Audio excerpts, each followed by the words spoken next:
Very good morning, my dear friends. How are you? Am I audible to you guys? Okay. क्या आप मुझे देख पा रहे हैं अभी? वाह, ब्यूटीफुल. सो आप में से कुछ लोग कहेंगे गुड मॉर्निंग. यस. जैसा कि आप सब लोग जानते हैं कि मेरा जो बैकग्राउंड है वो सेल्स एंड मार्केटिंग कर रहा है, और वहां पर मेरे वन ऑफ माय मेंटोर कहा करते थे कि अनुराग, जब भी किसी से मिलो, उस दिन में किसी भी समय मिलो, तो उससे गुड मॉर्निंग कहा जाता है जब फोन पर आप मिलते हैं. तो यहां पर फोन पर नहीं, हम जूम पर मिल रहे हैं, तो इसीलिए मैंने गुड मॉर्निंग बोला. और गुड मॉर्निंग से एक और तात्पर्य है, और वो ये है कि जब जागो तभी सवेरा. एम आई राइट और डबल राइट गाइस? जो लोग इस वर्कशॉप से बहुत कुछ ले जाना चाहते हैं, उन लोग को अपने कैमरा ऑन करने होंगे. जो लोग इस वर्कशॉप को सिर्फ एफएम की तरह से सुनना चाहते हैं, आप में से कुछ लोग पुराने जमाने के हैं, और इंडियन फिल्म इंडस्ट्री बॉलीवुड में सबसे पहले जो ऑडियो कैसेट आए थे फिल्मों के डायलॉग्स के, उस फिल्म का नाम था शोले.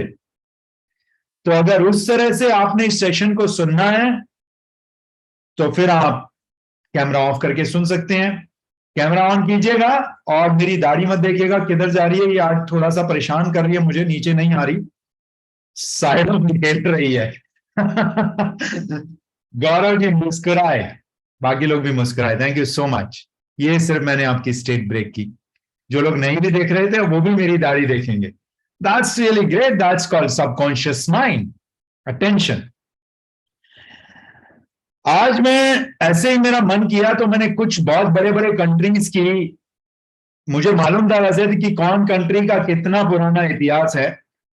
तो एक कंट्री का मुझे लगता था 250-300 साल पुराना इतिहास होगा, पर उसका इतिहास लगभग 500 साल पुराना निकला.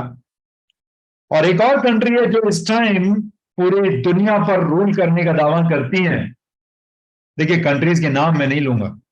उस कंट्री का इतिहास निकला मात्र 1000 वर्षों का, या यूं कहूं उससे भी कुछ कम, जब एक किसी नाविक ने उस कंट्री को खोजा था. Are you guys getting my point?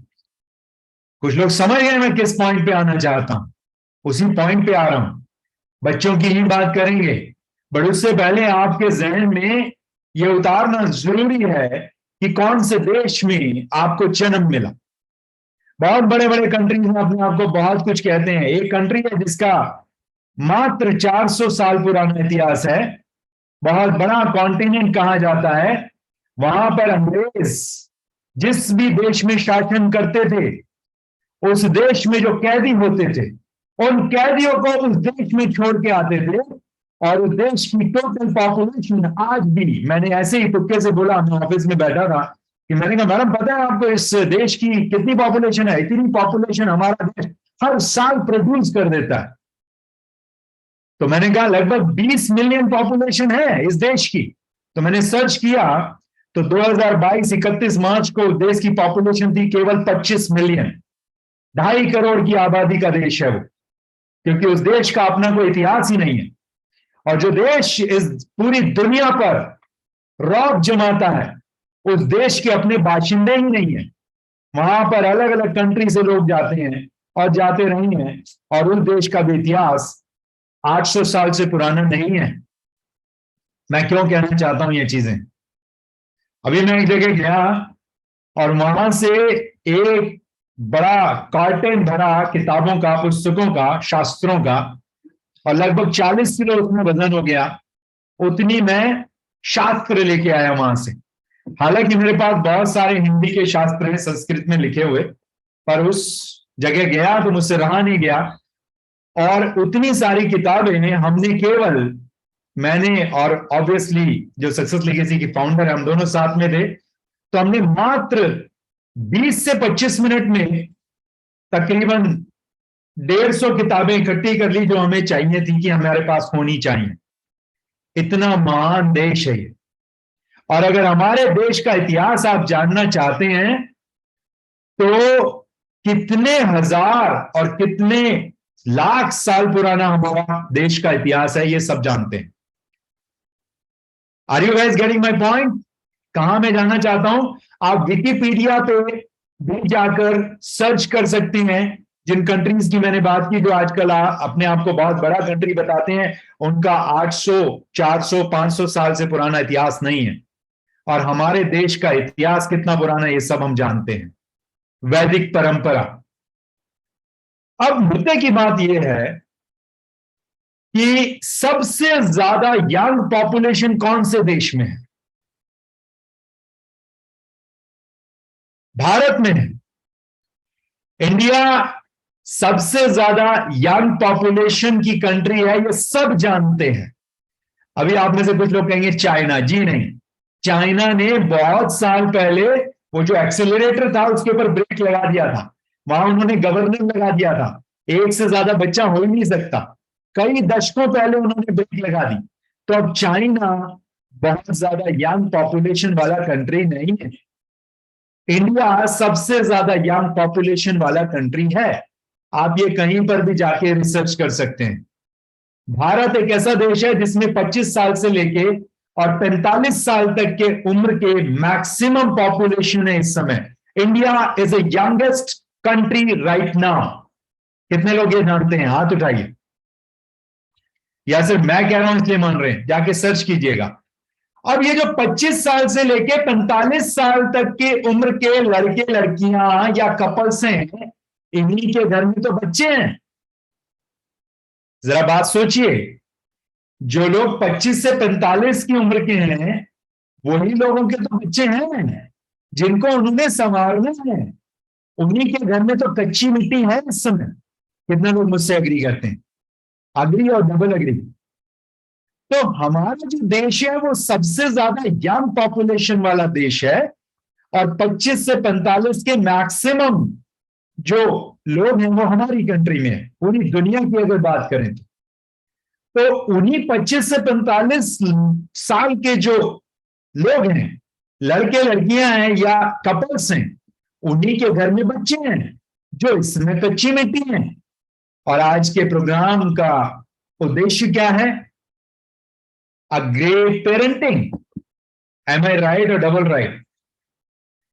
तो विश्व गुरु भारत की मुहिम का कितने लोगों को पता है?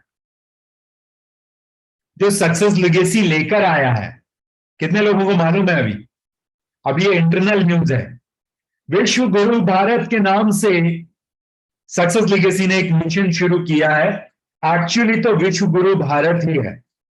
हमारे देश के संस्कृत के ग्रंथों को घिसी पिटी जो लैंग्वेज संस्कृत सीखे हैं लोग बाहर, हमारी कंट्री से बाहर, वो उसको अनुवाद कर देते हैं और वो उसमें से कुछ क्रक्स निकाल कर अर्थ का अनर्थ करके इंग्लिश की किताबें लिख देते हैं। और हमारे देश के लोग बहुत गौरवान्वित फील करते हैं, उन इंग्लिश की किताबों को डॉलर्स में पे करते हैं और अपने लिए मंगाते हैं। ये हो रहा है। जबकि गुरु कौन है इस पूरी दुनिया का? विश्व गुरु कौन है? Our country. विश्व गुरु भारत मिशन हमने स्टार्ट किया है और हम इसको बहुत आगे तक लेके जाएंगे। और उसकी पहली कड़ी आप समझ सकते हैं, ये मान सकते हैं कि ये जो कॉन्ट्रीब्यूटरी सेशन थर्सडे को हो रहा है, इसके रूप में आप मान सकते हैं कि हमने इसकी शुरुआत कर दी है। आइए आगे बढ़ते हैं। आज का प्रोग्राम है पेरेंटिंग का, और जिनका ये विषय है अब अगले 70 मिनट वो ही बोलेंगे। कुछ जरूरी बातें जो मैं बताना चाहता हूं, और उसमें से एक जरूरी बात यह कि आज ये पहला सेशन नहीं है, इससे पहले कुछ सेशंस हो चुके हैं। उन सेशंस तक अगर आपको पहुंचना है, अगर आप चाहते हैं कि वो सेशंस आपको मिले, उसके लिए 9999329009 ये नंबर है। 9999393009 इस नंबर पर आप अपनी रिक्वेस्ट भेज सकते हैं और आपको एक तरीका बताया जाएगा कि किस प्रकार पिछले सेशंस के आप रिकॉर्डिंग्स जाकर देख सकते हैं। तो आज का जो सेशन होगा वो पिछले सेशन से कनेक्टेड होगा। जो मोहतरमा इस क्षेत्र में एक्सपर्ट हैं, उनको लगभग पिछले 3.5 दशकों का एक्सपीरियंस है, वो मोहतरमा इस विषय पर अगले 70 मिनट बोलेंगे। ये उनके ऊपर डिपेंड करता है कि वो पिछले कुछ सेशंस को रिकैप करना पसंद करेंगे पहले 5, 7, 10 मिनट में या नहीं। That depends on that particular person. Mental issues को हैंडल करने में उनका 3.5 दशक का बहुत ही बेहतरीन और बहुत ही रईस तजुर्बा है। रईस का मतलब रिच एक्सपीरियंस। Got it? रईस तजुर्बा, रिच एक्सपीरियंस, शुद्ध हिंदी। पेरेंटिंग में उनको महारत हासिल है। वो एक बहुत बड़ा साइकाइट्रिक सेटअप को हेड करती हैं आज की डेट में, इस देश के एक बहुत ही बड़े मेट्रो शहर में, और जूम के जरिए, ऑनलाइन के जरिए बहुत ही लोगों की जिंदगियों में रोशनी बिखेर रही है। पिछले कुछ समय से बहुत बड़े बड़े ऑर्गेनाइजेशंस हैं जो उनको रिक्वेस्ट भेजते हैं कि मोहतरमा आप आए, हमारे यहाँ आए, और हमारे जो बुद्धिजीवी हैं उनकी जिंदगियों में थोड़ा सा रोशनी डालें, प्रकाश डालें। और आलम इस समय ये है कि बड़े बड़े ऑर्गेनाइजेशंस को इंतजार करना पड़ता है कंफर्मेशन का। जब इनके यहाँ से कंफर्मेशन जाती है और उसके बाद इनके हिसाब से टाइम सेट होता है, तो ये वहां पर जाकर बताते हैं। और आज भी वो एक ऑफलाइन वर्कशॉप करके आई हैं अभी, and we are very fortunate कि वो समय से पहले यहाँ पर आप सबसे पहले आके बैठे हुए थे। सो thank you so much for that. और आप सब लोगों ने ज्वाइन किया उसके लिए बहुत बहुत शुक्रिया। ज्यादा समय नहीं लूंगा। Please are be welcome Veena Gupta all from Jalandhar. Veena ji, over to you.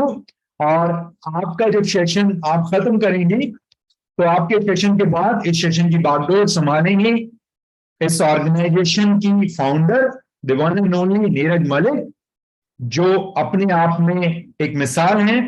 तो सेशन का जो लास्ट वाला पार्ट है नीरज मैडम लेंगी, और मेन जो पार्ट है सेशन का वो लेंगी Veena Gupta ji. Veena ji, over to you. Thank you so much. Thank you. नमस्कार। तो हमने अभी जो पेरेंटिंग पे पिछले 2 हमारे सेशन हो चुके हैं, तो मैं उनको थोड़ा ब्रीफ कर रही हूँ। तो पेरेंटिंग बहुत इम्पोर्टेंट इस समय हमारा वो चैलेंज है, क्योंकि पेरेंटिंग अब वो नेचुरल नहीं है। जैसे पहले मैंने बताया था कि पेरेंटिंग नेचुरल है, पेरेंट चाइल्ड रिलेशनशिप जो है वो अनकंडीशनल लव है। यहाँ पे जो बच्चे के प्रति डेडिकेशन है पेरेंट्स की, तो उस पे तो कभी कोई डाउट कर ही नहीं सकता। लेकिन जैसे जैसे हमने एडवांसमेंट बहुत ज्यादा हो गई है, लाइफस्टाइल बहुत चेंज हो गया, उसके साथ साथ जैसे हमें दूसरे फील्ड्स में भी चैलेंजेस आ रहे हैं, चेंजेस आने के कारण, तो जो बेसिक पेरेंट में जो क्वालिटीज पहले नेचुरल होती थी, क्योंकि मदर ने फुल टाइम घर को देखना है, फादर ने अर्न करना है। लेकिन अब क्या है, ज्वाइंट फैमिली में बच्चे को जो उसके फर्स्ट 5 इयर्स हैं बड़े नेचुरल वे से निकल जाते थे, उसके लिए कोई भी तैयारी की जरूरत नहीं पड़ती थी।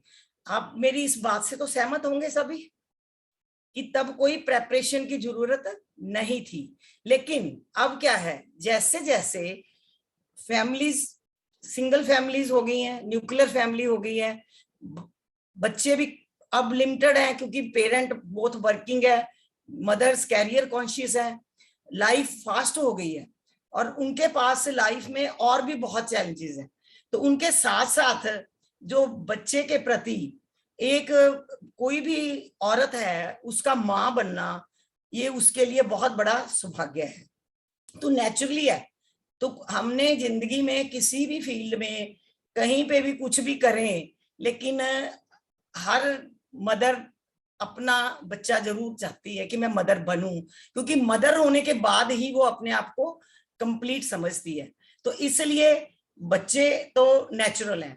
तो अब क्या है, जैसे जैसे हमने पिछली जो थी हमारी उसमें हमने पेरेंट से ही कुछ वर्ड्स को ही मैंने एक्सप्लेन किया था कि जब हम पेरेंट वर्ड को ही करते हैं तो उसमें क्या है कि हमारे अंदर नेचुरली पेशेंस तो होती है, एक्सेप्टेंस भी होती है।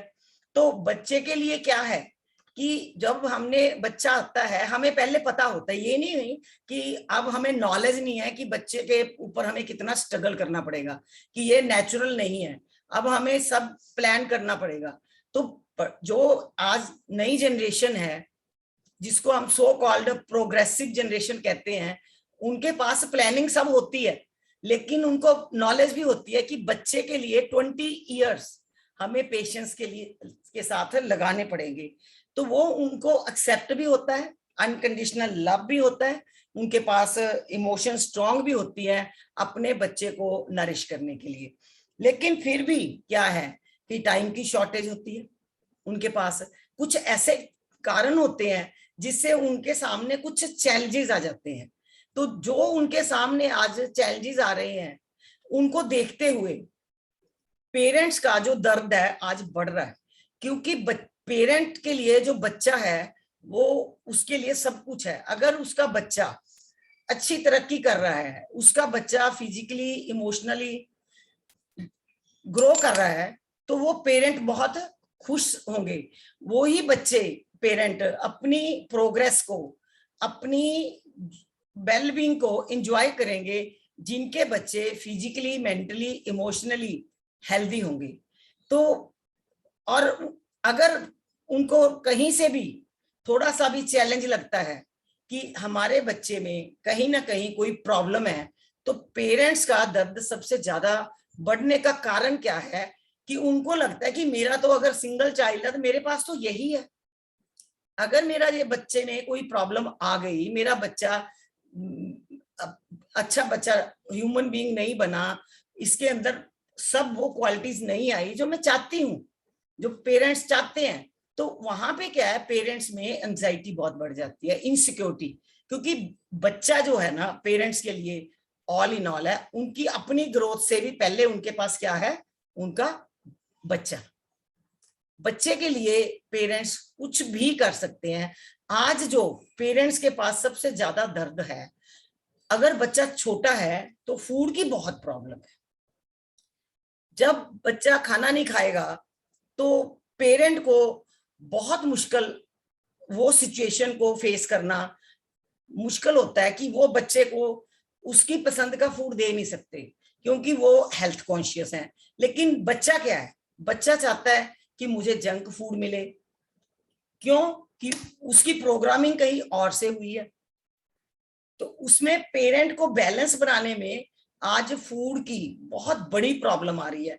फूड के साथ एक और हमने कंडीशनिंग देखी है पेरेंट्स के पास। अब बच्चा फूड से, जब वो कार्टून देखता है तो फूड खाता है, तो अब उनके वो भी पेरेंट के लिए बड़ा पेन हो गया।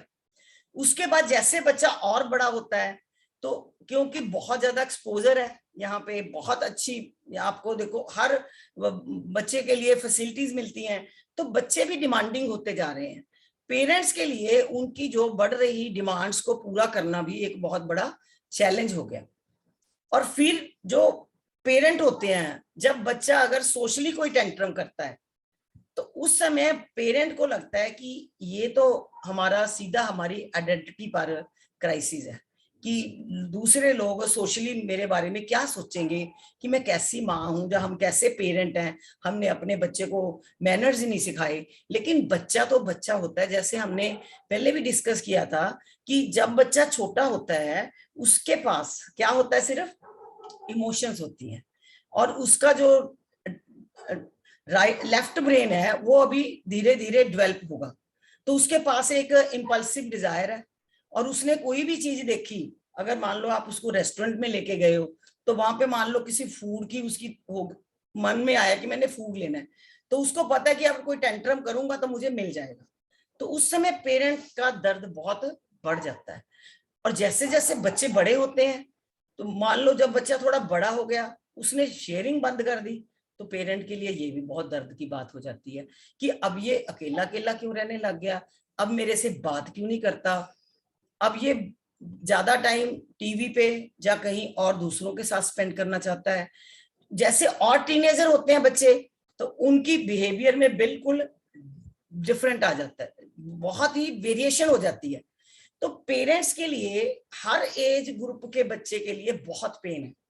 पेन ज्यादा क्यों है कि एक तो फैमिली बहुत छोटी हो गई, तो उसमें क्या है कि ओल्ड पेरेंटिंग में था कि फैमिली बड़ी थी, बच्चों के में अगर कोई मिसबिहेवियर आया भी है तो वो होता है शॉर्ट टाइम, तो शॉर्ट टाइम में क्या है रिकवर भी कर जाता था, तो वो पेरेंट्स के नोटिस में नहीं आता था। लेकिन अब क्या है कि पेरेंट्स बहुत क्लोजली अपने बच्चे को हर उसकी जो भी एक्टिविटी है उस पर नजर रखते हैं।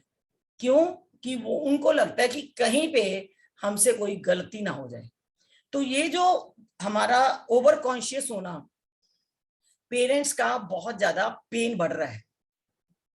तो ये पेन अगर ऐसे बढ़ता रहा, और उसमें क्या है कि पेरेंट्स को भी एंजाइटी होगी, पेरेंट्स का भी जो बिहेवियर है फिर बच्चे के साथ उतना लविंग नहीं हो सकता जितना वो लविंग है, उसका जो एक्चुअल बेसिक नेचर है फिर वो उतनी लविंग नहीं रहेगी। तो इसके लिए पेरेंट्स के लिए सबसे पहले जरूरी है कि वो अपने बिलीफ चेंज करें।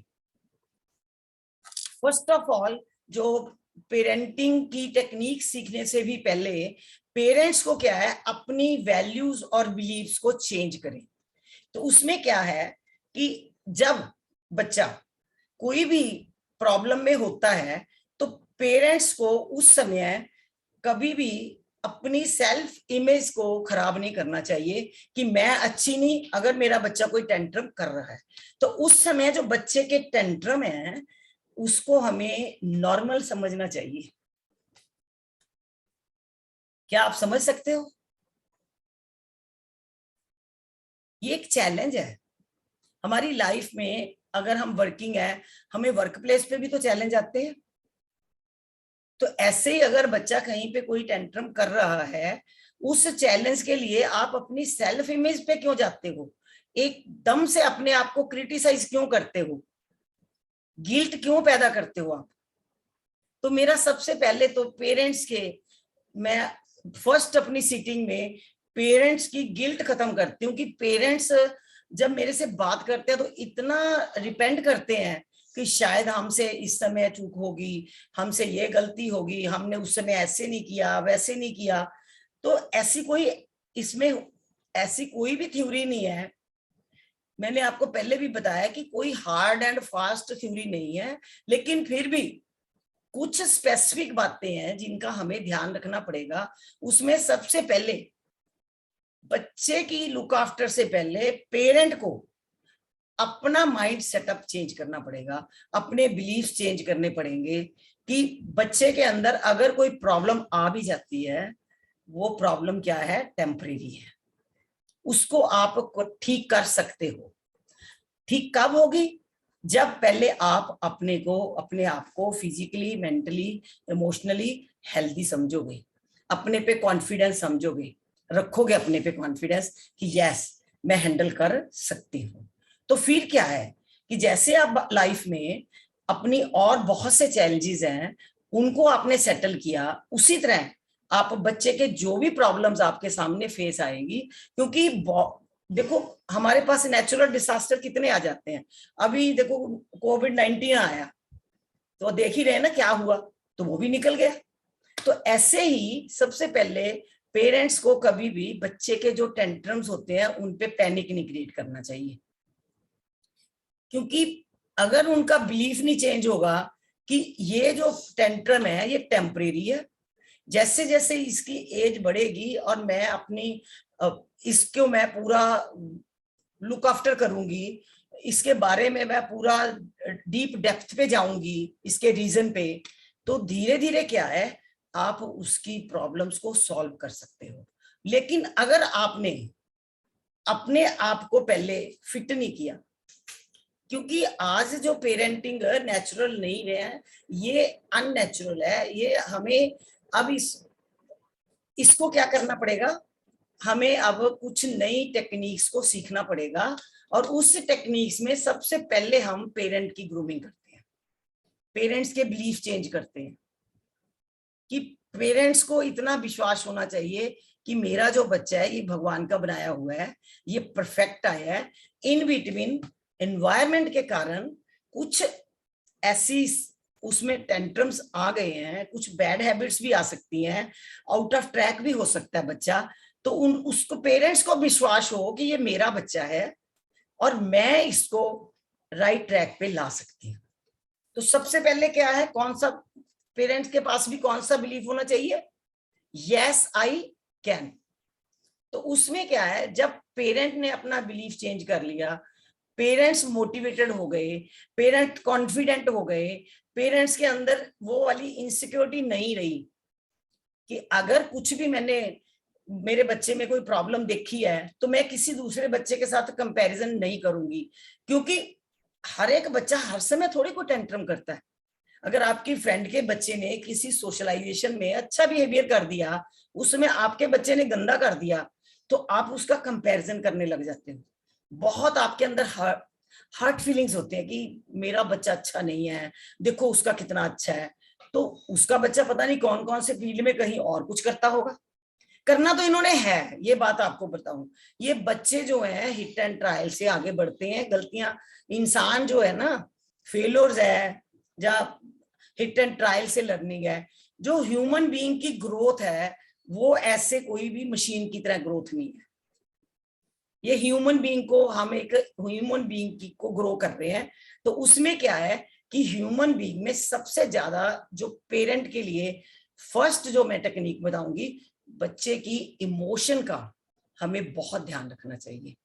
जैसे मैंने पहले भी बताया था कि जब बच्चा पैदा होता है उसके पास सिर्फ और सिर्फ क्या होती है, फीलिंग। और बच्चे की साथ क्या आती है, उसके पास उस समय उसका लॉजिक माइंड नहीं होता, फीलिंग से काम लेता है। और धीरे धीरे उसका जो लॉजिक माइंड है वो डेवलप होता है। पहले तो हम कहते हैं 16 साल तक बच्चे की वो डेवलपमेंट है, लेकिन अब तो 12 साल के बच्चे की फुल डेवलपमेंट हो जाती है। तो वहां पर हमें क्या करना है कि अगर बच्चा 12 साल से छोटा है तो वो गलतियां कर रहा है कोई, तो उसका अगर इमोशनल माइंड ज्यादा एक्टिव है, वो इमोशनली टेंट्रम कर रहा है, तो उसको हमने कैसे करना है। इमीडिएटली उससे हमने हाई एक्सपेक्टेशंस नहीं रखनी। देखो करेक्शन तो करनी है। बड़े पेरेंट्स मेरे से पूछेंगे कि मैडम फिर हम कुछ बताएं ना, नहीं बताना है, लेकिन कैसे बताना है वो अब मैं टेक्निक में आपसे शेयर कर रही हूँ। Connection, correction, then connection. सबसे पहले क्या है, जब भी आपके पास बच्चे की कोई भी प्रॉब्लम आती है, उस प्रॉब्लम से पैनिक ना क्रिएट करके हमें बच्चे से कनेक्शन बनाना है। बच्चे को इमीडिएटली क्या है, उससे कनेक्शन बनाओ, क्योंकि जितना पेरेंट्स का कनेक्शन स्ट्रांग होगा, बच्चे का जो इमोशनल कप होगा वो उसका भरा होगा। अगर हम उसी समय उसको करेक्ट करने लग जाएंगे तो जो उसका इमोशनल कप होगा वो खाली होगा। उसमें सिक्योरिटी, अटेंशन, लव, अफेक्शन अगर इससे भरा हुआ कप है तो वो बच्चा इमोशनली स्ट्रांग होगा। लेकिन अगर ये कप किस बच्चे का भरा होता है, जिसके साथ हम फ्रेंडली रहे हैं, क्वालिटी टाइम दिया है बच्चे को, लव अफेक्शन दिया है, एप्रिशिएशन की है, तो इससे क्या है कि बच्चे का जो इमोशनल कप है वो भर जाएगा। लेकिन ये कप हमेशा भरा नहीं रहता। तो जैसे ही हमें पता चले कि किसी बात के लिए जैसे हमने उसको करेक्ट करना है, तो पहले उसके इमोशनल कप को देखना है भी ये भरा हुआ है या खाली है। अगर आपको लग रहा है कि बच्चा थोड़ा सा भी इमोशनली वीक है, तो हमें क्या करना चाहिए, उस समय करेक्शन की तरफ ध्यान नहीं देना चाहिए। बच्चे को इमोशनली उसका इमोशनल कप जो है ना वो भरना है हमने। कैसे कि जो भी वो बोल रहा है उसे धीरे से सुनो, उसके साथ कन्वर्सेशन नहीं करनी हमने, क्योंकि कन्वर्सेशन का मतलब है हम लेफ्ट ब्रेन को यूज कर रहे हैं। बच्चे के पास तो लेफ्ट ब्रेन है ही नहीं, काम नहीं कर रहा उस समय उसका। वो तो अपने राइट ब्रेन से, इमोशनल ब्रेन से काम लेकर अपना टेंट्रम दिखा रहा है बच्चा। तो उस समय क्या है, जब हम उससे कनेक्ट हो गए, फिर बच्चा क्या है वो ही बात को वर्ड वोकैबुलरी में डालेगा, सेंटेंस बनाने की कोशिश करेगा। उससे क्या है, फिर हमें धीरे धीरे उसकी एग्जैक्ट फीलिंग के बारे में पता चलेगा। अभी आप देख रहे हो कि जो फीलिंग्स होती हैं वो ये आइसबर्ग की तरह होती हैं कि 82% जो बिहेवियर तो आपके सामने जो बच्चा वर्ड कुछ बोल रहा है, टेंट्रम कर रहा है, वो सिर्फ 18% है। 82% जो फीलिंग्स है ना उसकी, वो अंदर होती है, छुपी होती है, आपको पता भी नहीं चलता कि ये अपने अंदर कौन कौन सा गार्बेज लेके घूम रहा है। तो पेरेंटिंग में सबसे पहले हमें अपनी बच्चे के टेंट्रम को इमीडिएटली करेक्ट करने की तरफ नहीं दौड़ना चाहिए, हमें क्या है उसकी फीलिंग को चेक करना चाहिए। नो डाउट जब बच्चा कोई भी टेंट्रम करता है तो उसके पास उसके बिहेवियर्स आउटर क्या होंगे, वो गुस्से में होगा, वो इधर उधर दौड़ेगा, वो आपको अवॉइड भी करेगा, हो सकता है आपकी कोई बात भी ना माने। तो बहुत बार क्या है कि वो हमसे बात करने में ही हाइड करता है। तो पहले जैसे बच्चा आपसे हर बात शेयर करता था, अब बच्चा आपसे बात नहीं करता। उसमें पेरेंट्स क्या है, कई दफा पेरेंट्स सोचते हैं कि शायद हमारा बच्चा, मैंने पहले जब इसने कुछ गलती की डांट दिया था तो ये सुधर गया, लेकिन वो सुधरता नहीं है, लेकिन वो समझ गया कि ये मुझे इस गलतियों के साथ एक्सेप्ट नहीं करेंगे, तो अब मैंने इनसे शेयरिंग नहीं करनी। तो वो क्या है, फिर बच्चा क्या है, झूठ भी बोलता है पेरेंट्स के सामने। तो ये जो सिम्टम आते हैं ये बच्चे के बिहेवियर के सिम्टम है, और ये सिम्टम बड़े आराम से हम इसको ओवरटेक कर सकते हैं अगर हम उसकी फीलिंग का ध्यान रखेंगे, उसको ऑब्जर्व करेंगे उसके पॉइंट ऑफ व्यू से। किसके पॉइंट ऑफ व्यू से? बच्चे के पॉइंट ऑफ व्यू से, कि बच्चा कैसे सोचता है। अगर हमें लग रहा है कि हमारा बच्चा उदास उदास घूम रहा है, इसके मन में कुछ चल रहा है लेकिन बता नहीं रहा, वो अनवांटेड फील कर रहा है, वो इन्वॉल्व नहीं हो रहा घर में, अगर हम कोई बात करते हैं उसमें वो उखड़ा उखड़ा है, अपने आप को हेल्पलेसनेस में चला जाता है कि मैं तो कुछ नहीं कर सकता, नेगेटिव बातें करने लग गया, और जब भी कोई एक्शन करता है उसमें आपको पता चल रहा है कि ये तो नर्वस हो रहा है, इसके अंदर कॉन्फिडेंस नहीं आ रहा, और अगर कोई उसने डिसीजन भी लेना है तो उस पर वो श्योर भी नहीं है कि मैं करूं या ना करूं, वो बार बार आप रिपीट करता है उस बात को। तो ये सारी जो उसकी फीलिंग्स हैं, तो इसको आपने चेक करना है। उसके जो बिहेवियर डिफरेंट होंगे, लेकिन जो अंदर फीलिंग है, जैसे ही आप उसके साथ जुड़ने की कोशिश करोगे, अपना कनेक्शन बनाओगे, उसको सेफ्टी नेट दोगे, तो क्या है, इमीडिएटली बच्चा अपनी ये फीलिंग्स आपके साथ शेयर करेगा। कोई भी इंसान है, फीलिंग कब शेयर करते हैं हम? जब हमें पता चलता है कि जो सामने वाला है ये हमें एक्सेप्ट कर रहा है। फीलिंग शेयर तभी होती है जब हमें सामने वाला एक्सेप्ट करे। अगर मुझे पता है कि जिसको मैं अपनी फीलिंग बताऊंगा वो मुझे रिजेक्ट कर देगा, तो fear of rejection, fear of failure बहुत बड़ा होता है। तो बच्चा उस समय क्या है, अपने आप को कहता है डोंट टॉक। तो जब वो डोंट टॉक में चला जाता है तो उसके ये बिहेवियर के सिम्टम, क्योंकि वो उसके कंट्रोल में नहीं होते जो बिहेवियर है, क्योंकि ये सारा उसकी फीलिंग का बाय प्रोडक्ट है। तो इसलिए कनेक्शन पहले बनाओ बच्चे के साथ, फिर उसको राइट सिचुएशन में लाकर उसको जो भी आपने उसको करेक्शन करनी है, उसको उसमें करेक्शन भी सिचुएशन के अकॉर्डिंगली, धीरे धीरे, स्लोली स्लोली, उसकी एज के अकॉर्डिंगली। कभी भी डिफेंसिव ना नहीं होना चाहिए हमें पेरेंट्स को। बच्चे के बिहेवियर, अगर कुछ गलत किया तो हम क्या करते हैं, बच्चे को डिस्कार्ड करने लग जाते हैं, बच्चे को क्रिटिसाइज करते हैं, तो बच्चा सोचता है कि मैं अनवांटेड हो गया। तो हमने क्या है, बच्चे के बिहेवियर को फोकस करना है, बच्चे को वांटेड की फीलिंग देनी है। ये बहुत जरूरी है पेरेंटिंग में सबसे पहले, क्योंकि ये कनेक्शन, करेक्शन और कनेक्शन, ये तो अगर आपका बच्चा 1 साल का भी कोई टेंट्रम कर रहा है, 3 साल का तब कोई टोडलर जो 0 से 3 साल का टोडलर है कर रहा है, तो वहां पे भी यही फिलॉसफी चलेगी, और 3 to 12 ईयर तक भी यही फिलॉसफी चलेगी। और इवन जब आपके टीनेजर्स बच्चे हो जाते हैं, एडोलेसेंट बच्चे हो जाते हैं, वो एडोलेसेंस क्राइसिस में जा रहे हैं, तब भी क्या है कि tell me more, I am with you, okay, no problem, I am with you. जितना आप उसको सुनोगे, जितना आप उसको काउंटर नहीं करोगे, पेशेंस रखोगे, क्योंकि पहले जब मैंने आपके बताया कि अगर आपके अंदर पैनिक नहीं होगा कि कि अगर एक एपिसोड उसने खराब कर दिया, उसने कोई गलती कर दी, मान लो वो सिगरेट पी के आ गया, तो उसपे ये परमानेंट नहीं होता, परमानेंट पेरेंट कर देते हैं कि जब उसको डिस्कार्ड कर देते हैं तो उसके पास कोई और जगह ही नहीं रहती, फिर वो अपने फ्रेंड्स के पास जाता है, फिर वो ही उसकी फैमिली बन जाती है, और पेरेंट से अच्छा कोई भी गाइड नहीं कर सकता।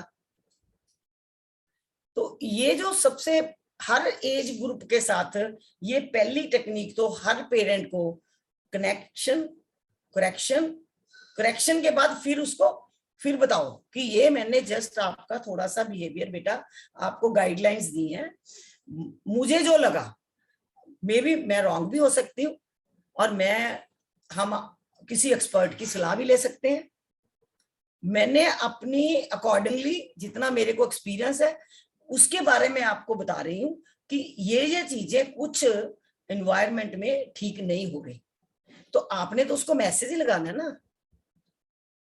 हमारा जो एम है वो बच्चे को बताना है कि राइट क्या है, रॉन्ग क्या है, ना कि अपने बच्चे को पनिशमेंट देनी है। तो ये हो गया हमारी पहली टेक्निक। और I will give my kids everything I did not gate, ये जो पैम्परिंग है इसमें तो आज जितने भी सो कॉल्ड हम वेल ऑफ पेरेंट हो गए, नो डाउट इकोनॉमिकली सभी पेरेंट्स अपने हैसियत से ज्यादा अपने बच्चों को देते हैं अच्छी चीजें, और उनके दिमाग में हमेशा एक ये प्रेशर रहता है कि अगर मुझे अच्छा स्कूल नहीं पढ़ने को मिला तो मैं अपने बच्चे को दी बेस्ट स्कूल में डालूंगा, भले मुझे लोन लेकर पढ़ाना पड़े, बच्चे को दी बेस्ट कपड़े दूंगा मैं, और उसकी मैं हर तरह से बच्चे की पेरेंट अच्छी से अच्छी जो हम कहते हैं सर्वाइवल में मैक्सिमम बच्चे को पेरेंट्स का ध्यान होता है, उसमें उसकी फिजिकल नीड्स आ जाती हैं, उसकी सारे क्लोथ्स आ जाते हैं, उसके टॉयज आ गए और स्कूल वगैरह आ गया, ये सब उसकी क्या है सर्वाइवल बच्चे का। लेकिन क्या है यहाँ थ्राइव तो है ही नहीं। अगर ज्यादा ध्यान हमारा बच्चे को अच्छे से अच्छे कपड़े पहनाने में, ब्रांडेड चीजें देने में, जो चीजें हमने कभी नहीं देखी, हमने अपने बच्चे को देकर खुशी महसूस किया है कि हमें तो अच्छी आइसक्रीम भी नहीं मिलती थी, हमने अच्छे रेस्टोरेंट नहीं देखे, तो नो डाउट बच्चे को दिखाओ, लेकिन बच्चे को रिवार्ड। यहाँ पे पेरेंट को क्या करना चाहिए, अगर हमारे पास इजी मनी है तो इसका मतलब ये नहीं कि हम बच्चे को फटाफट जो भी मांगे बच्चा दे दो। ठीक है, बच्चा कहता है मैंने 5 स्टार होटल में अपना बर्थडे करना है, तो हम उसको अलाउ कर दें कि ओके अपना बर्थडे 5 स्टार में करो। नहीं, यहाँ पे मैं आपको एक सुधा मूर्ति की एग्जांपल बताऊंगी कि एक बार उनका बेटा 6 और 7th का स्टूडेंट था, तो उसके किसी क्लास फेलो ने 5 स्टार में बर्थडे किया अपना, तो उससे वेरी नेक्स्ट डे बच्चे का बर्थडे था, तो बच्चे ने क्या, उसको अच्छा लगा 5 स्टार होटल में बर्थडे इवेंट प्लानर ने आकर किया, बच्चे ने खूब एंजॉय किया। तो बच्चे ने सोचा कि मैं तो सुधा मूर्ति का बेटा हूं, तो हमारे पास तो देखो जी इंफोसिस का मेरे पेरेंट्स तो रिचेस्ट पर्सन है, तो मेरा तो बर्थडे 5 स्टार में होना चाहिए। तो वो उसने आकर फटाफट एक्साइटमेंट में अपनी मम्मी को बोला कि मैं अपना बर्थडे 5 स्टार में मनाऊंगा अपने फ्रेंड्स के साथ। तो सुधा मूर्ति ने क्या किया, जो मैंने पहले आपको बताया कि सबसे पहले उससे कनेक्शन बनाया, उसको बोला ओके डायरी पेन लेके आओ, हम पहले हिसाब बनाएंगे कि एक 5 स्टार होटल का आपने कितने बच्चे बुलाने हैं, कितना खर्चा होगा, टोटल बनाया उसने बैठ के उसके साथ। तो जब उसने देखा कि इसका जो खर्चा है 10-12 हजार रुपए के करीब आ रहा है, तो फिर उसने अपने बच्चे से पूछा कि ये जो मनी की वर्थ क्या है, ये सिर्फ आपका 3-4 घंटे का प्लेजर, अगर यही मनी हम अपने ड्राइवर के बच्चे को दे दें तो उसकी 1 वर्ष की बढ़िया फीस है, 1 ईयर की फुल फीस पे कर दें। तो उसने क्या मैसेज कन्वे किया कि मनी खर्चने में मुझे कोई प्रॉब्लम नहीं है, लेकिन उस मनी की वर्थ होनी चाहिए, वैल्यू बताइए अपने बच्चे को। और उसने बच्चे का माइंड क्या है, वो ज्यादातर किसी भी जिद के लिए वो जल्दी चेंज हो जाता है, और उससे बाद उसको जो भी मिलता है ना वो जल्दी उसी की तरफ चेंज हो जाता है। तो वहां पर उसने उसी समय उसको बोला कि लाओ मैं चेक काटती हूँ और ड्राइवर को दे दो। और फिर उसने बोला बर्थडे आपका वैसे होगा जैसे पहले करते थे हम। तो बच्चा क्या बोलता है, उसने बड़ा सभी को बड़ा हंस के बताया कि वो मान के बोलता है अच्छा अच्छा मम्मा ऐसे करो, एक रसगुल्ला ऐड तो कर दो ना, और अगर पहले 2 स्वीट होती थी तो अब 3 कर दो। तो see the beauty, child mind कैसा होता है, वो कितनी जल्दी चेंज हो जाता है। हमें चेंज करना आना चाहिए, हमारे पास वो टेक्निक होनी चाहिए कि इसको कन्विंस कैसे करना है। तो उसने कन्विंस किया तो बच्चा कन्विंस हो गया। तो अभी उसने लेटेस्ट बताया कि उसको 1.5-2 लाख, उसने ये भी बोला कि ये अमाउंट हमारे लिए कुछ भी नहीं है, 1.5-2 लाख रुपया। उसको कोई स्कॉलरशिप मिला तो वो उसने अपनी यहाँ इंडिया भेजा कि ये कोई डिजर्विंग कैंडिडेट्स हो, मेरे ये पैसे उसको डिजर्विंग कैंडिडेट्स में बांट दो। तो यहाँ पर कितनी बड़ी वैल्यू उन्होंने अपने बच्चे को सिखा दी। कब सिखाई? जब वो कौन सी सिचुएशन में थी, क्राइसिस में, कि बच्चे ने बोला मैं तो 5 स्टार में बर्थडे करूंगा उसकी, पर लेकिन वैल्यूज उनकी आपको पता ही है सुधा, आप कभी देखोगे कि उनकी वैल्यूज में ऐसे पैसे खर्चना नहीं है। तो वो बच्चे की जिद उनकी वैल्यूज के अगेंस्ट थी, लेकिन उसने बच्चे को कन्विंस करके, उससे कनेक्शन बनाकर, टाइम स्पेंड करके उसको कन्विंस किया, मनी भी स्पेंड कर दी, लेकिन उसकी वर्थ डालकर। तो वही आज बच्चों के अंदर संस्कार आ गए हैं। तो हमें पेरेंट्स को कभी भी नहीं चाहिए कि मैं बहुत अमीर हूं, मैं ज्यादा से ज्यादा इसके लिए मेहनत करूं ताकि मैं अपने बच्चे को बड़े से बड़े स्कूल में पढ़ाऊं। तो उसका भी ड्रॉबैक क्या होता है, मान लो हम अपने स्टेटस से बड़े स्कूल में डाल देते हैं बच्चे को, तो पेरेंट तो इस बात का गर्व करते हैं बच्चे के साथ कि मैं कितना अच्छा पेरेंट हूं, मैंने लोन लेकर तेरे को इतने बढ़िया स्कूल में डाला है। लेकिन वहां पे बच्चा क्या है, बच्चा उस चीज को अप्रिशिएट नहीं कर रहा। बच्चा तो कंपैरिजन कर रहा है कि यहाँ तो बच्चों के पास ब्रांडेड चीजें हैं, यहाँ बच्चे कैंटीन में कितना पैसा खर्चते हैं, यहाँ के जो पेरेंट हैं बड़ी बड़ी गाड़ियों में आते हैं, मेरा फादर तो नालायक है। तो बताइए अब आपकी वैल्यूज मैच की वहां पे? आपकी बच्चा कुछ और सोच रहा है आपके बारे में, आप कुछ और सोच रहे हो, तो कन्फ्लिक्ट होगा या नहीं होगा? डेफिनेटली, क्योंकि हम ओवर करते हैं। तो हमें क्या करना चाहिए, बच्चे के लिए करना है, ये करना चाहिए भी, हर पेरेंट करते हैं, लेकिन एप्रोप्रिएट। अगर हम ज्यादा ओवर कर जाएंगे, अपने को क्राइसिस में डालकर भी बच्चे के लिए कर रहे हैं, तो जरूरी नहीं है कि उस पर अगर ज्यादा खर्चा करेंगे तभी वो अच्छा ह्यूमन बीइंग बनेगा।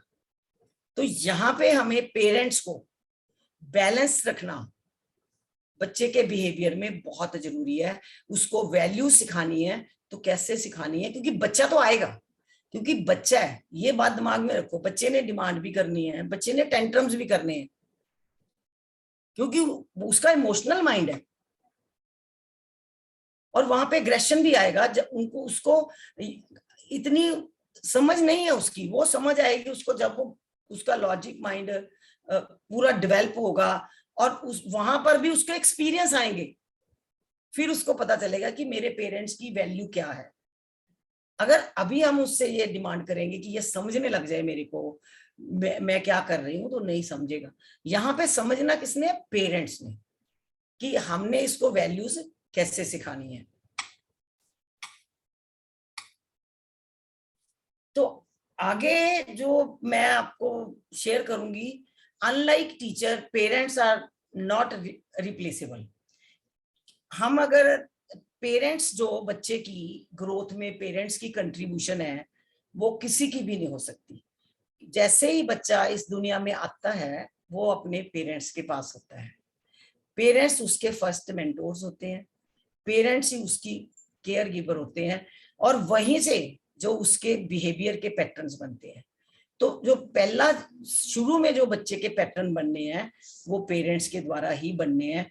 अगर वहां पे हम ये सोचें कि ये काम टीचर कर देगा या कोई और कर देगा, तो उसमें क्या है कि उसके पास अनकंडीशनल लव नहीं होगा जो पेरेंट्स के पास होता है, डेडिकेशन नहीं होगी, पेशेंस नहीं होगी।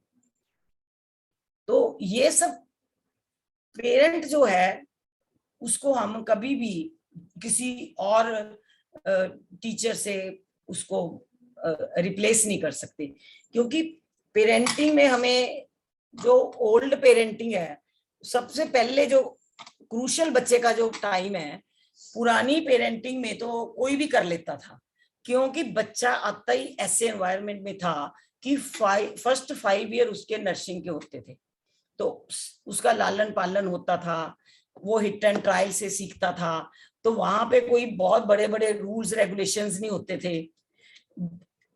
सब जो लर्निंग भी है, कुछ अपने सिबलिंग से, कुछ अपने कजन से, कुछ रोल मॉडलिंग से, तो बच्चे के जो 5 इयर्स बड़े मस्ती से निकलते थे।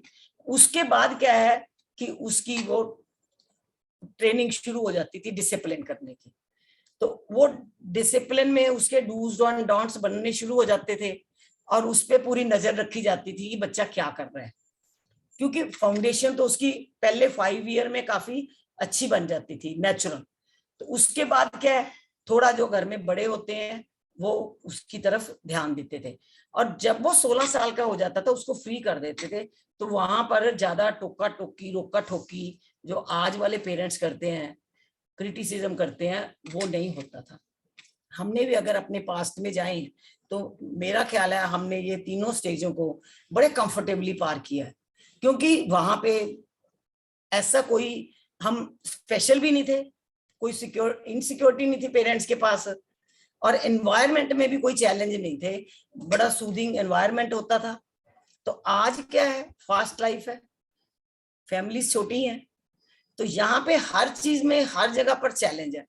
तो उसमें क्या हुआ, जो एट प्रेजेंट पेरेंटिंग में जो आजकल हम देख रहे हैं, जो फर्स्ट 5 इयर्स है, वो पेरेंट ज्यादा फ्रेंडली रहते हैं बच्चे के साथ, उसकी हर गलती पे हम खूब मजा लेते हैं। क्यों? कि हमें लगता है कि बच्चा भगवान ने हमारे घर में दिया है, रौनक आ गई। तो उसका जो फर्स्ट 5 इयर्स तो हम उसको ऐसे एक रखते हैं कि वो हमारा ड्रीम है जैसे। तो वहां पे जैसे फूड भी है, मदर्स उसको स्पून फीडिंग करेंगी, हर उसका छोटा छोटा काम पेरेंट्स खुद करना चाहते हैं, क्योंकि वो शॉर्टकट करना चाहते हैं कि मैंने अगर वर्किंग मदर है तो ऑफिस जाना है, अगर हाउसवाइफ है उसके और कोई काम है, तो वो शॉर्टकट में क्या करती है, अपने बच्चे को फटाफट उसको होता है कि इसको अगर इसने इसको बाथ देना वो भी मैं दे दूं, अगर इसने फूड खाना है वो भी स्पून फीडिंग करते हैं हम। तो उसमें क्या है कि बच्चे की जो इंडिपेंडेंट ग्रोथ है, जिसको हम पहले पुराने टाइम में नर्सिंग जो 5 इयर्स में होती है, वो फ्रेंडली रहकर उसको जस्ट एक हम समझे कि हमारा ड्रीम है, उस ड्रीम में ही इल्यूजन में ही निकाल देते हैं। तो उसके बाद जब बच्चा थोड़ा बड़ा होता है, उसके टेंट्रम शुरू होते हैं, तब हमें लगता है कि नहीं नहीं अब कुछ करना चाहिए। तो फिर क्या है, उस समय हम उसको कहते हैं कि अभी तो खाना नहीं अपने आप खाता, अभी तो अपने आप नहाता नहीं, तू स्कूल नहीं अपने आप जाता, तो उसकी नैगिंग शुरू हो जाती है, तू तो ये भी नहीं करता, तू तो वो भी नहीं करता, क्योंकि जब उसने ऑटोमेटिक करना था तब हमने उसको करने नहीं दिया, अब हम उससे एक्सपेक्ट करते हैं। तो जब बच्चा बड़ा हो जाता है और हमारे अंदर और इनसिक्योरिटी आती है, तो फिर क्या है, जब उसको हमने फ्रेंड बनाना है तब हम उसकी क्या करते हैं, क्लोज वॉच करना शुरू कर देते हैं, ये किससे मिलता है, क्यों मिलता है, क्या करता है, तो बच्चे को वो बहुत बुरा लगता है। तो यहाँ पर आकर क्या है, हमारा जो कनेक्शन है बच्चे से टूटना शुरू हो जाता है, बच्चा हमें डिस्कार्ड करना शुरू कर देता है। ऊपर से जब उसकी फिजिकल नीड्स होती हैं, प्रैक्टिकली जो रिसर्चेज आ रही हैं उसमें बताया गया कि बच्चा सिर्फ और सिर्फ अपनी फिजिकल नीड्स के लिए आपके साथ जुड़ा है, इमोशनली नहीं, क्योंकि बच्चे का जो बिहेवियर है उससे आपको पता चलता है कि वो इमोशनली आपसे नहीं जुड़ा। तो हमें क्या है कि बच्चे की फिजिकल नीड्स तो देखो, सर्वाइवल तो पेरेंट्स क्या जानवर भी करते हैं अपने बच्चे का, तो हम तो ह्यूमन बीइंग करेंगे, लेकिन क्या है उसमें हमें उसका थ्राइव करना है।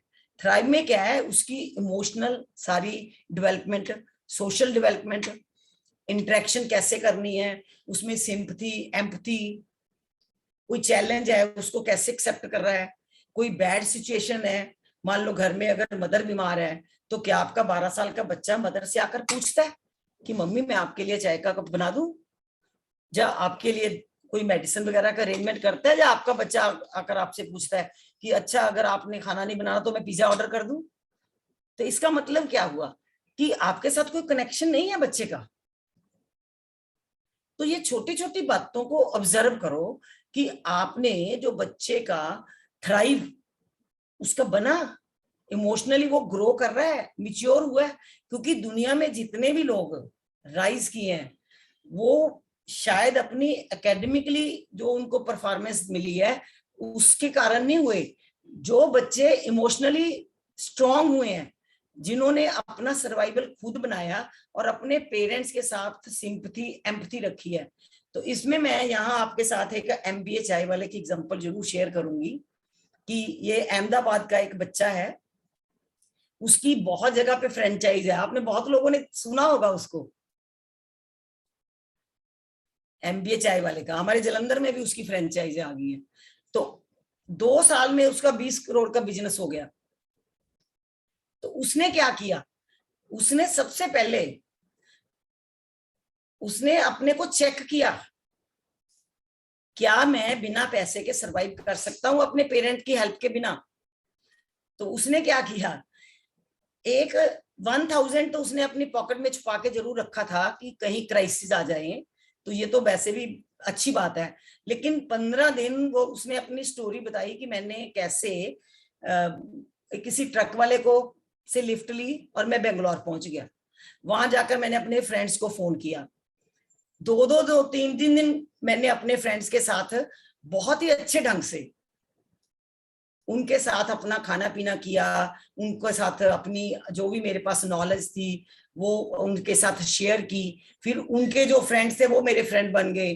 तो मैंने अपने 2 weeks without single penny spend किए और किसी को विदाउट एनी हार्म। देखो अगर किसी से हम चीटिंग करेंगे तो ये वैल्यूज नहीं है, ये ग्रोथ नहीं है कि हम किसी से चीटिंग करके अपना गुजारा कर रहे हैं।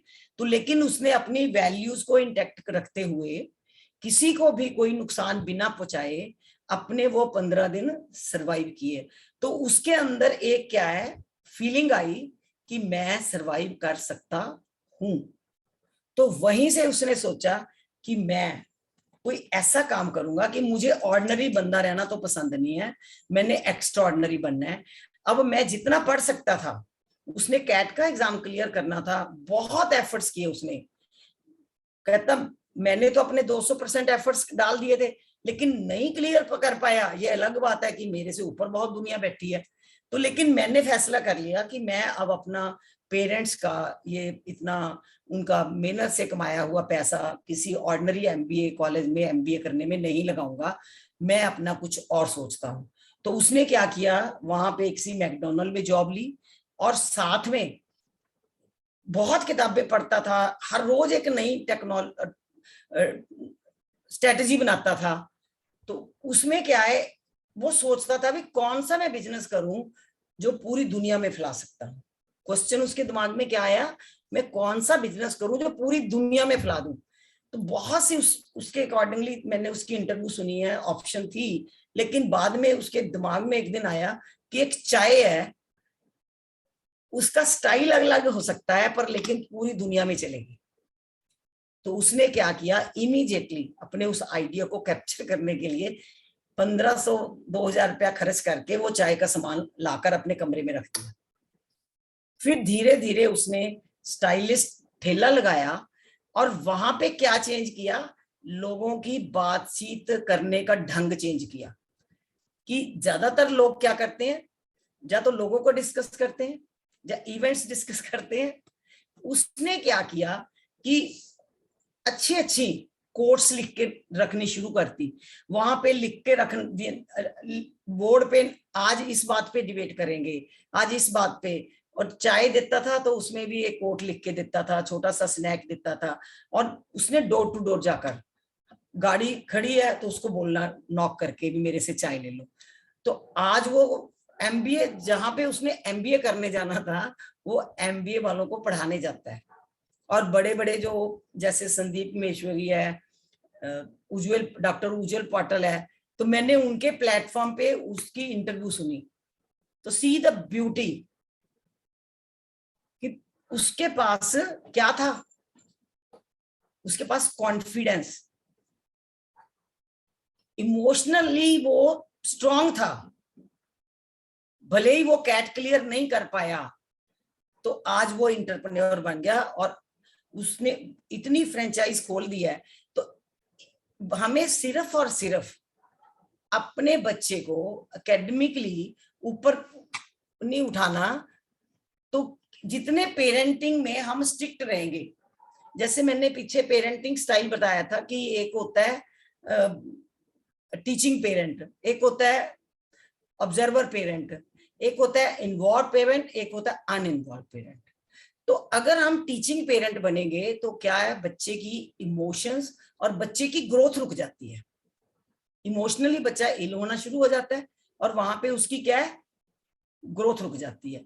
तो उसके जो सिम्टम क्या होंगे कि उसकी लो सेल्फ एस्टीम होगी उसमें, कि मैं कुछ नहीं कर सकता। अभी मैंने जो स्टोरी सुनाई है, तो उसके बच्चे के अंदर क्या थी, करेज था। किसको फेस करने का, क्राइसिस को फेस करने का। इसलिए without single penny 15 days Bangalore जैसे शहर में उसने निकाल लिए। तो फिर क्या है कि अगर बच्चे के अंदर सेल्फ एस्टीम लो होगी तो उसका क्या है, उसका बिहेवियर भी एग्रेसिव होगा, क्योंकि हर समय उसके अंदर मैं कुछ अच्छा नहीं हूं, वो जो उसको लेबल लगाए हुए हैं वो चलते रहेंगे। तो उससे क्या होगा, उसके अंदर स्ट्रेस बढ़ेगा, बिहेवियर डिसऑर्डर होगा, मेंटल इश्यूज तो बहुत ही आएंगे उस बच्चे को, डिप्रेशन, एंजाइटी और यहां तक सुसाइड तक भी हो सकता है। तो फैक्ट्स एंड रिसर्च जो कहती है कि अगर पेरेंटिंग में पेरेंट का बच्चे के ऊपर एकेडमिकली, अगर पेरेंट बहुत ज्यादा हाईली अचीवर हैं और वही ड्रीम वो अपने बच्चे से पूरा करवाना चाहते हैं, तो उसमें हमने जो आजकल पेपरों में भी देखते हैं कि आईआईटी में बच्चे ने पूरा एग्जाम क्लियर कर लिया, लेकिन कुछ दिन बाद पता चला 6 महीने बाद बच्चा सुसाइड कर गया। क्यों, रीजन क्या है, एकेडमिकली तो उसको कोई प्रॉब्लम नहीं आ सकती क्योंकि उसने आईआईटी क्लियर करके गया। वो प्रॉब्लम कहाँ पे आ गई, इमोशनल, कि उसको घर पे क्या है, सिर्फ और सिर्फ उसका आईक्यू डेवलप करवाया गया, उसके लिए ट्रेनिंग दी गई, ईक्यू तरफ बिल्कुल भी ध्यान नहीं गया।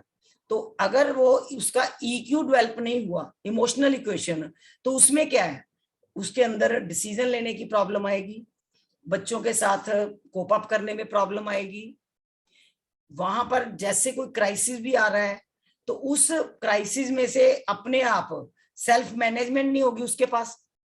तो ये जो ड्रॉबैक्स रह जाते हैं बच्चे के पालन पोषण में, पेरेंटिंग में from the very early time पर हमें क्या है, उसके इमोशनल ब्रेन की तरफ अगर ध्यान देंगे ज्यादा, तो क्या होगा, उसका जो अगर बाय बर्थ भी अगर ब्रेन आईक्यू कम होगा तो उसकी जो सोशल सेंस है उसको कवर कर लेती है।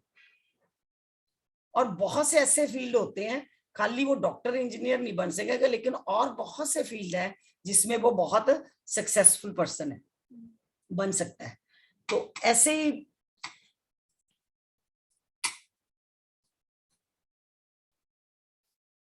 तो इसमें बहुत सी स्टोरीज भी हैं, कितने बच्चे, वो सब फिगर्स तो आपके पास भी आती रहती हैं।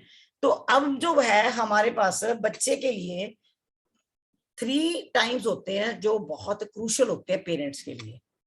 सबसे पहला टाइम है जो morning time, is caring time.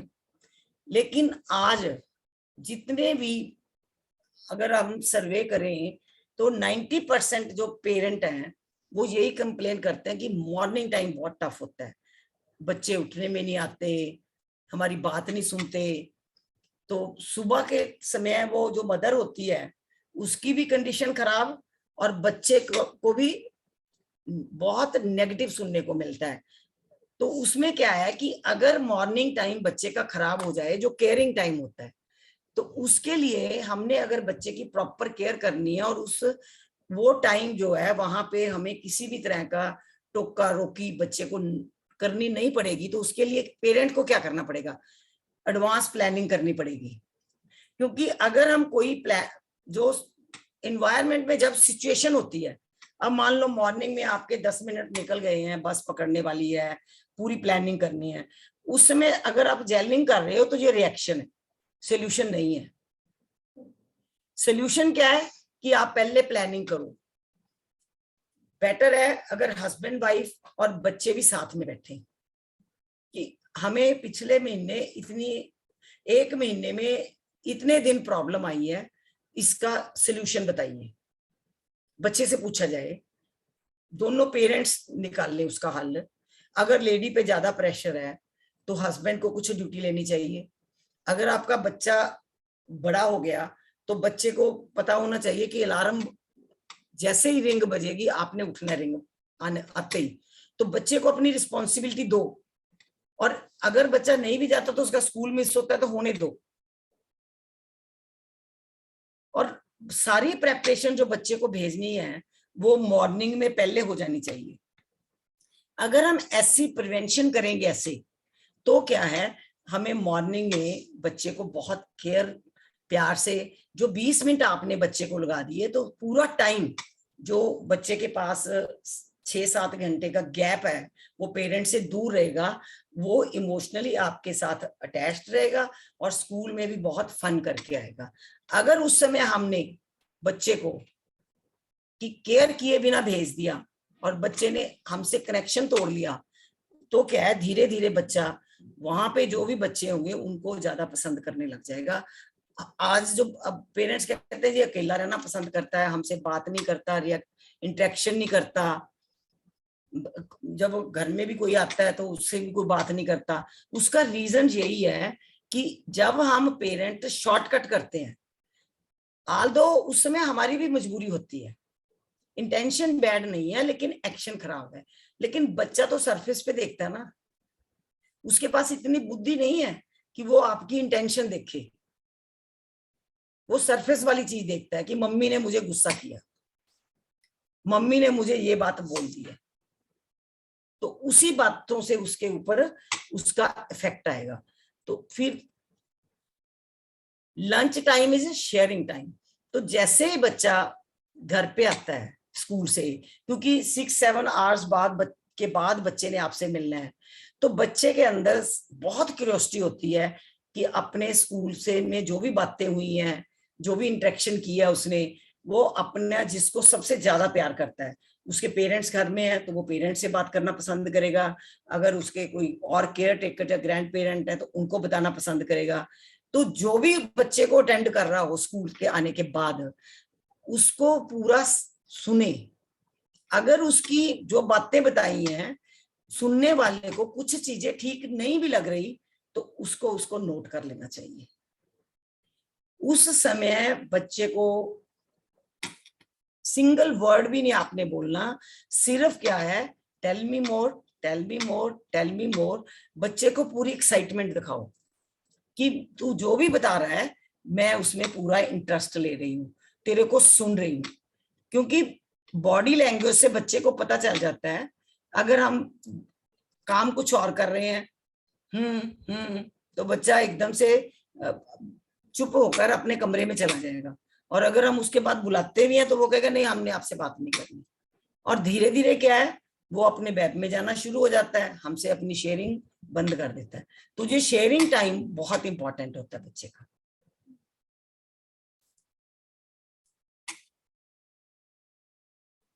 Compulsory device free dinner, तो फास्ट लाइफ है और ये टैलेंट, टेक्नोलॉजी, ट्रेंड, इसमें क्या है कि टाइम की बहुत शॉर्टेज होगी हमारे पास।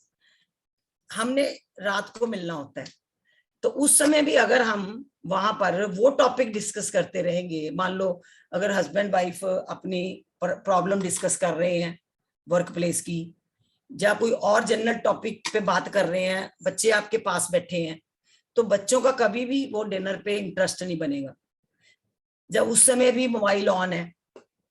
तो यहाँ पर क्या चाहिए, अगर ज्वाइंट फैमिली है तो फुल फैमिली बैठो और एक दूसरे को अटेंड करो।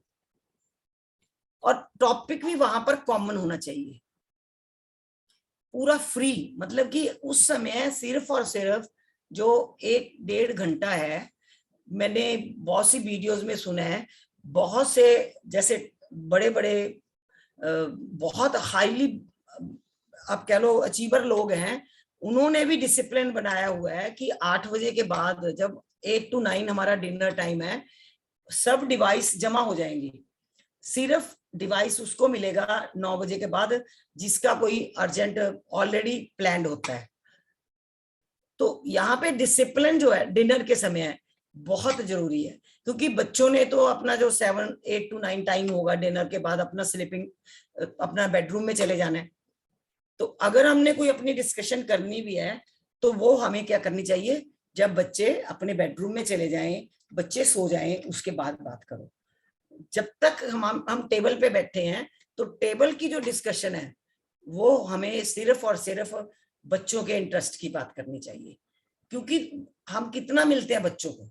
तो ये 3 टाइम्स जो बच्चे के बहुत प्रेशियस होते हैं, और इसी 3 टाइम्स में अगर आपने 30 मिनट्स बच्चे को दे दिए तो इससे ज्यादा टाइम उनको देने की जरूरत भी नहीं होगी, क्योंकि इसी से उनकी जो फीलिंग बन जाएंगी, और यही फीलिंग से क्या है, आगे बच्चे ने ग्रो करना शुरू कर देना है, मिच्योरिटी आ जाएगी उसमें अंदर। तो ये सब जो टेक्निक्स थी ये है, इसमें ज्यादातर हमें बच्चे की इमोशनल जो है ना थ्राइव करवाना है हमने, उसकी इमोशंस का, उसकी सोशल वैल्यूज का, क्योंकि पहले पेरेंट्स को ध्यान रखना पड़ेगा, फिर वो बच्चे में आएंगी। तो थैंक यू, नमस्कार। नमस्कार Nirav madam. Thank you so much, Reena ji. It was a very insightful session. और जैसा कि अभी इस सीरीज के जरिए हम लोग धीरे धीरे इसका लेवल बढ़ा रहे हैं। अब आज भी आप लोगों को लगा होगा कि यस, कुछ सॉल्यूशंस, कुछ ऑब्जर्वेशंस आपको मिली हैं, यू गॉट समथिंग, कुछ ना कुछ नया।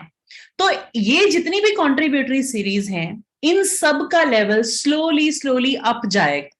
देखिए, जब तक आपकी ऑब्जर्वेशन उन चीजों पर नहीं आएगी, आप करेक्ट भी करेंगे तो कैसे करेंगे? Getting it? सबसे पहले कि आखिर हमारे साथ जो चैलेंजेस हैं वो हैं क्या क्या, राइट? उसके बाद अगर ये ऐसा हो रहा है तो उसकी वजह क्या है, दैट इज वेरी इंपॉर्टेंट। क्योंकि जब तक आप उस वजह को नहीं जान पाते हैं तब तक आप किस तरह से किसी इशू को रिजॉल्व करेंगे। और कई बार ऐसा होता है, जैसे ही आपको वजह पता चलती है, जैसे ही आपको पता चलता है बच्चा क्या फील कर रहा था, उस वक्त आपकी अवेयरनेस इस तरफ जाती है, तो 50% सोल्यूशन तो आप खुद ही खुद को दे देते हैं। Is it? क्योंकि हम सबको पता होता है कि हमारा बच्चा किस सिचुएशन में कैसा बिहेव करता है, उसे कैसा महसूस हो रहा है, तो उस वक्त उसे क्या चाहिए। बस क्या होता है, हम डेली के रूटीन में बिजी होने की वजह से कुछ चीजों को ध्यान से उन पर ऑब्जर्वेशन नहीं लेकर जा पाते कि हम उन पर काम कर सकें। बहुत छोटी छोटी सी चीजें अगर लाइफ में हम ऑब्जर्व करना शुरू कर दें तो काफी चीजों के सॉल्यूशंस हमें खुद ही मिल जाते हैं। होता है ऐसा? तो इसी के लिए अभी तक ये पूरी सीरीज चल रही है। आज हमारा 3rd सेशन था। अगर आप में से कुछ लोग हैं जिन्होंने पहले के 2 सेशन मिस किए हैं तो वो लोग टीम को मैसेज करेंगे ताकि टीम आपको मैसेजेस के थ्रू कोई लिंक या कुछ ऐसा प्रोवाइड करा दे जो आपको पिछले सेशंस को गो थ्रू करने में हेल्प करे।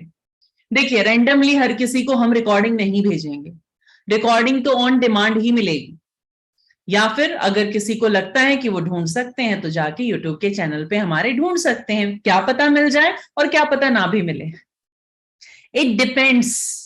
कल भी मैंने क्लास में कहा था, ये डिपेंड करेगा कि कौन सी रिकॉर्डिंग वहां जाएगी और कौन सी नहीं जाएगी। यस, सो एक डेडिकेटेड टाइम। क्या अभी भी आपके पास इतना समय है कि ऐसे सेशंस को मिस करना आप अफोर्ड कर सकते हैं? राइट? एक वो पेरेंट जो ऑलरेडी पेरेंट्स हैं, राइट?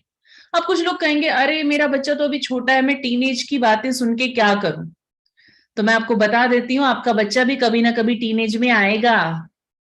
कोई कहेगा मेरा तो बच्चा टीनेज क्रॉस कर चुका है, अब तो वो अडल्ट हो चुका है, अब मैं पेरेंटिंग का क्या करूं? तो मैं बता देती हूं कि आपके बच्चे के जो बचपन में चीजें रही, रूट कॉज रहे, अगर आप उनको भी समझ पाए तो आज आप अपने बच्चे के साथ एक अच्छा रिश्ता तो एटलीस्ट बना पाएंगे।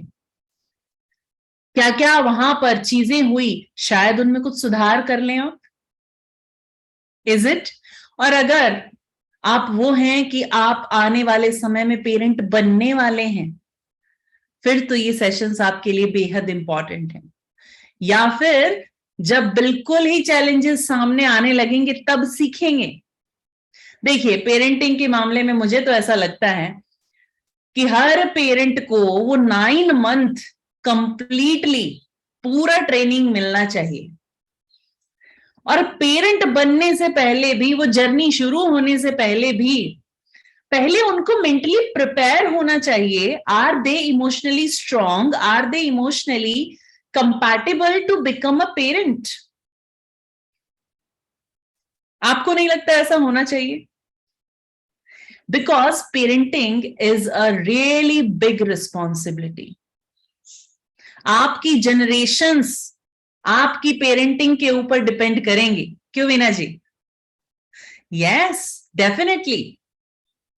सो अभी सेशंस का जो लेवल जैसे जैसे जैसे जैसे आगे जाएगा, इसमें कुछ और चीजें ऐड ऑन होती चली जाएंगी, कुछ सॉल्यूशंस होंगे, कुछ टेक्निक्स होंगी, आगे जाकर क्वेश्चन आंसर सेशंस भी होंगे।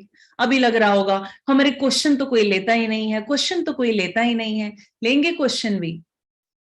अभी तो 2 लाइनें बोलेंगे तो क्वेश्चंस की झड़ी लग जाएगी, तो समझेंगे क्या? तो अभी पहले आप समझिए, जानिए, अपनी अवेयरनेस को वहां तक लेकर आइए, एंड आप देखेंगे कि 4-5 सेशन के बाद कुछ इश्यूज तो आपने खुद ही रिजॉल्व कर लिए हैं, क्योंकि आप उसके रूट कॉज तक पहुंच गए हैं। Why parenting is so important? Parenting is a skill. आज के समय में पेरेंट को एक मोटिवेटर भी होना जरूरी है। जब जरूरत पड़े तो उस बच्चे का शेयरिंग पार्टनर भी होना जरूरी है। उसी पेरेंट को रोल मॉडल भी होना जरूरी है।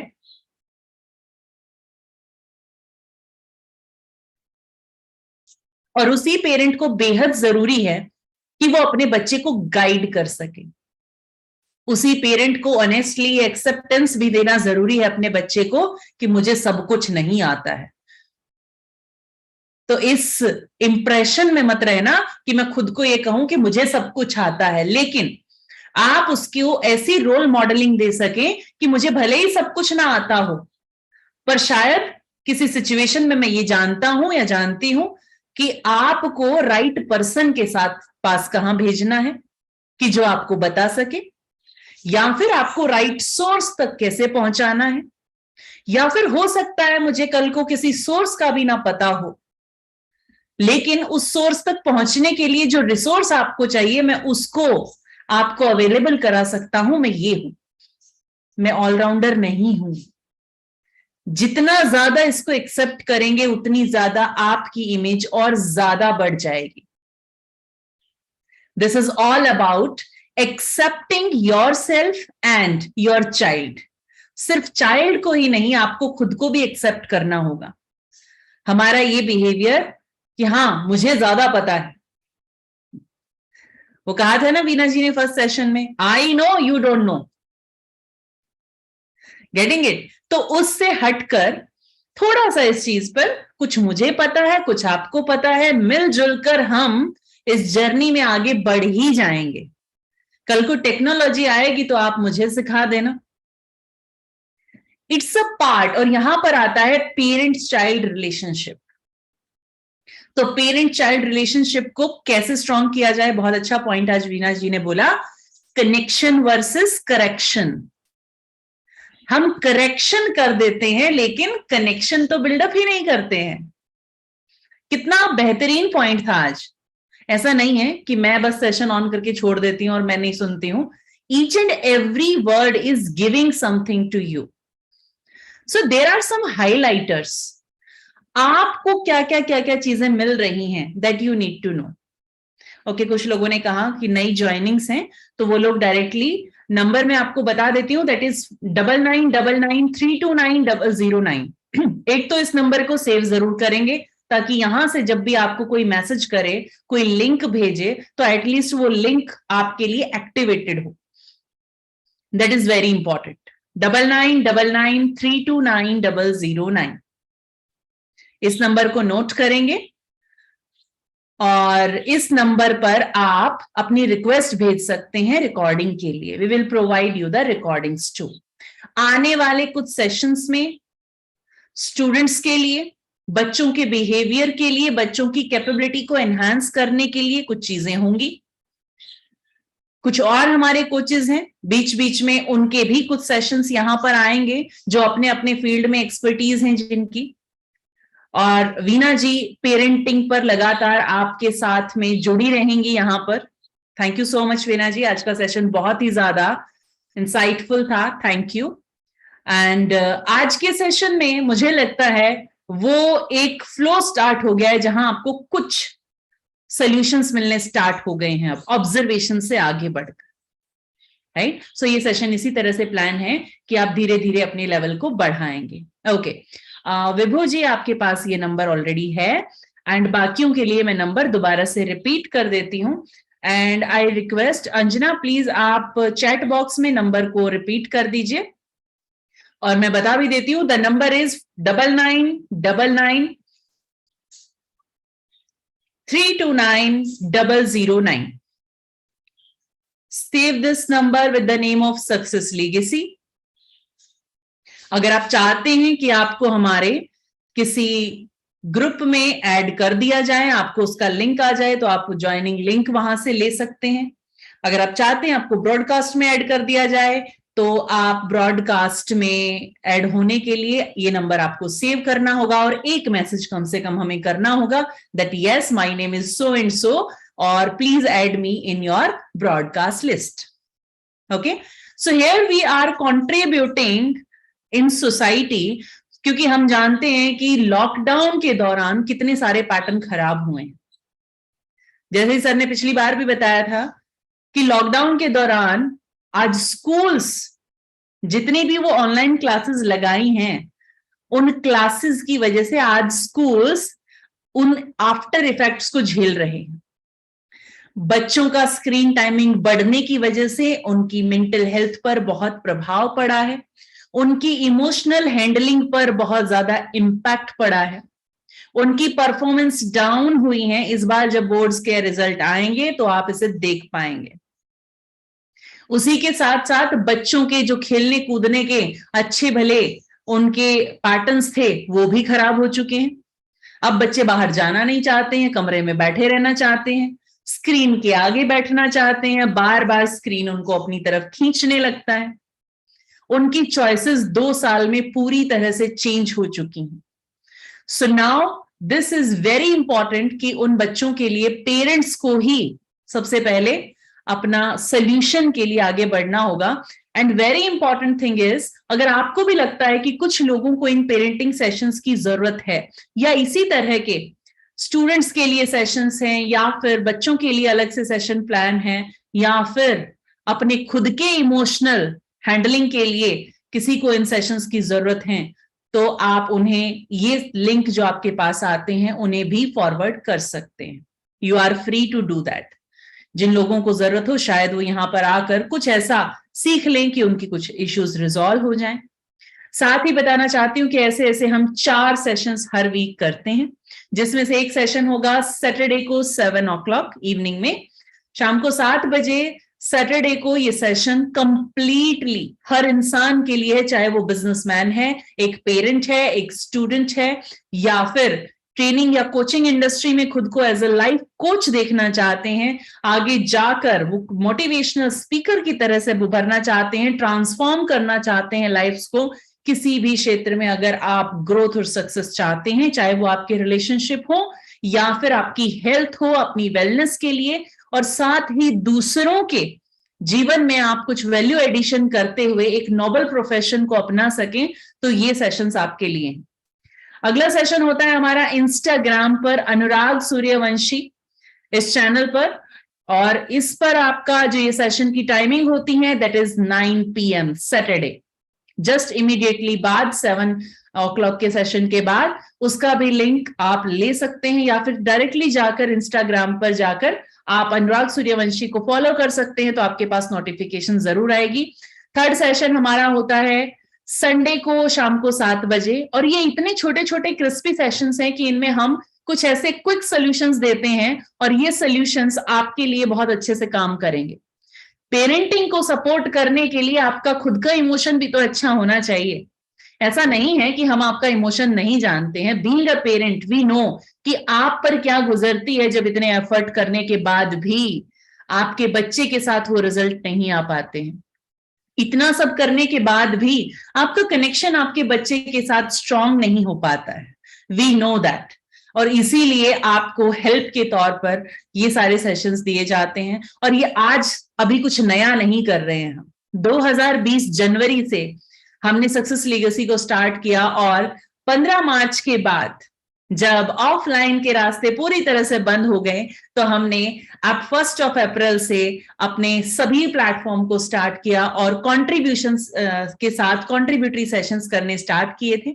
और तब से लेकर अब तक लगभग 350 सेशंस हम कर चुके हैं, जिनमें ना कोई प्रोडक्ट पिच किया गया, ये वेबिनार्स के अलावा रहे हैं। तो ये एक कंप्लीटली रिच एक्सपीरियंस रहा है सक्सेस लीगेसी का कंट्रीब्यूशन में।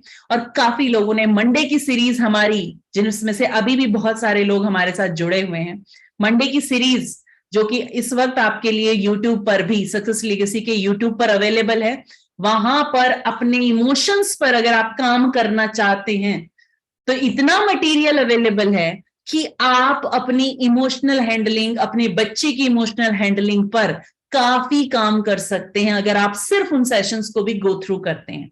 तो सक्सेस लीगेसी के चैनल पर अवेलेबल हैं ये सभी चीजें। This is the contribution. And the next thing is 4th session हमारा होता है वेडनेसडे मॉर्निंग को, जो कमिंग वीक से स्टार्ट हो रहा है सुबह 6 बजे। अब ये सुबह 6 बजे क्यों है? ये 6 बजे इसलिए है क्योंकि ये एक पूरी तरह से न्यूरोलिंग्विस्टिक स्पिरिचुअल साइंस से उठाई गई कुछ टेक्निक्स को मर्ज करके ऐसे स्पेशलाइज्ड मेडिटेशंस डिजाइंड है जो आपकी लाइफ पर प्रभाव डालती हैं। और ये इस बार इंस्टा पर होंगे। पहले हम जूम पर करते थे, वो लिमिटेड लोगों तक पहुंचता था। इस बार हम इसे इंस्टाग्राम पर करेंगे ताकि हर कोई इसे वहां पर देख सके, विटनेस कर सके। So this is all about our contributory sessions, and now we are going to see you in Saturday session. So thank you so much for giving your time, and special thanks to Veena Gupta जी, जिन्होंने अपने experience को यहाँ पर share किया। Mental health और wellness के साथ काम करते हुए उन्होंने पेरेंटिंग को एक बहुत इंपॉर्टेंट रोल में देखा है, क्योंकि जितना भी इमोशनल ब्रेकडाउन होता है वो बच्चों में इसीलिए हो पाता है कि जब वो बच्चा एडल्ट बनता है तब उसके बचपन में हुए इमोशंस जो रुके हुए हैं, ब्लॉक हैं, वो आगे जाकर सामने आने लगते हैं। उन पैटर्न्स पर काम नहीं हो पाता, इसलिए वो एडल्टहुड में जाकर दिखने शुरू होते हैं। So thank you so much everyone. जी हाँ प्रतीक जी, आपको मिल जाएगी रिकॉर्डिंग, आप नंबर के ऊपर मैसेज कर देंगे, आपको जरूर रिकॉर्डिंग्स अवेलेबल होंगी। Thank you so much, God bless you and keep growing in your life. Thank you.